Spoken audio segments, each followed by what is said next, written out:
Welcome back, everyone, to the Deep Dive. It's great to be back. So today, we're diving into something kind of different. Yeah. It's not a specific event, but rather a collection of weather-related internet searches. Interesting.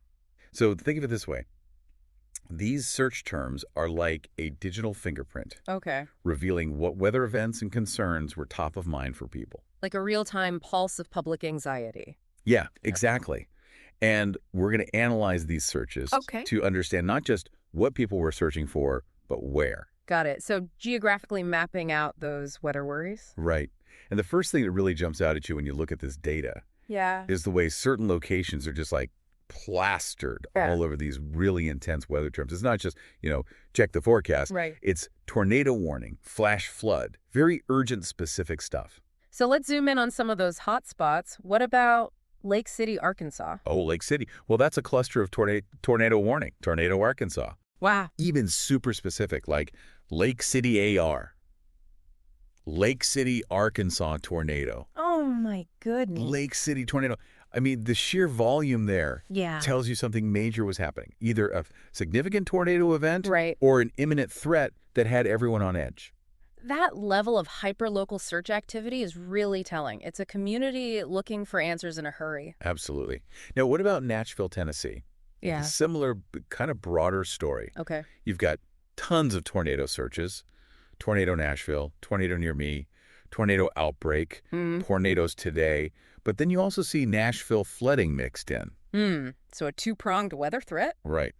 It seems like Nashville was dealing with a lot at once. Potentially facing tornadoes and flooding simultaneously. That's a scary situation. Yeah, absolutely. Then there's St. Louis, Missouri. It's a bit different. Sure. We see some general searches like weather St. Louis. Right. But then this huge spike in tornado warning St. Louis. Yeah. And searches for weather radar. So definitely heightened concern about tornadoes. Yeah, like the city was on high alert, closely watching radar for any sign of trouble. That radar focus is interesting. It suggests people were trying to visually confirm the threat themselves. Makes sense. Yeah. We also see Monette, Arkansas, just kind of hanging out there, which, given the broader picture, probably relates back to those Arkansas tornado fears. Likely caught up in that same weather system. And then there's a direct search for tornado Little Rock. Okay. Further solidifying Arkansas as like the epicenter of tornado anxiety at that time. The geographic concentration of those location-specific searches really tells a story, doesn't it? It does, and it's not just about specific places. We also see a ton of broader weather terms dominating the searches. Gotcha. Flash flood warning, tornado watch, tornado warning, Right. just general tornadoes. Yeah. Shows you that even beyond those direct impact zones, there was this widespread awareness and concern about severe weather across a much larger region. And what's interesting is where people were turning for information. Lots of searches for the Weather Channel, even specific local news stations.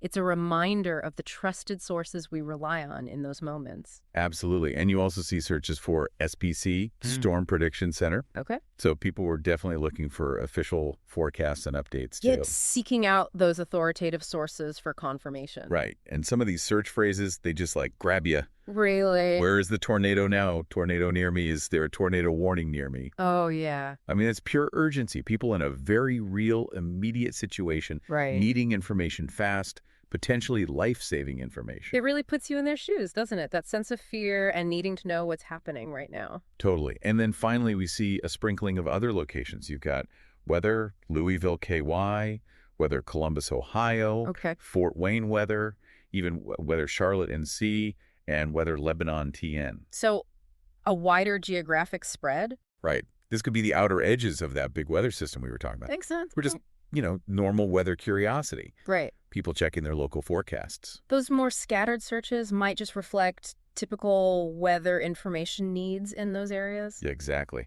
So what does all of this tell us? It paints a pretty clear picture, doesn't it? It does. A period of significant tornado activity, likely some flooding, hitting Arkansas and Tennessee pretty hard. Yeah. And these weren't just isolated incidents. Those specific location searches, that volume. Right. It tells you that whole communities were directly facing these events. The intensity of those searches really underscores the impact on those communities. It does. And then you step back, and it makes you think about this collective digital footprint. Yeah. This mass movement of people online, all seeking safety and information in the face of these powerful, potentially dangerous weather events. It's a fascinating glimpse into how we as a society respond to those forces of nature. Exactly. And it raises a big question, doesn't it? How does this constant access to information, this need to know everything right now, how does it affect our understanding of risk, our relationship with a planet that, can be pretty unpredictable? That's a really thought-provoking question. It really makes you consider how our relationship with the environment and our dependence on information are intertwined, especially during times of crisis. It's a whole new layer to how we experience weather in the digital age. Absolutely. Food for thought, for sure. Thanks for joining us on The Deep Dive. Thanks for having me. We'll see you next time. See you then. Today is your lucky day. Today is the day that our $3 website works for you, paying you directly to your PayPal daily. Imagine $3 ongoing continuous payments to your PayPal account. Imagine falling asleep and waking up to $300 in your PayPal account. How would this make you feel? How could this help you? What bills could you pay? What kind of fun could you have?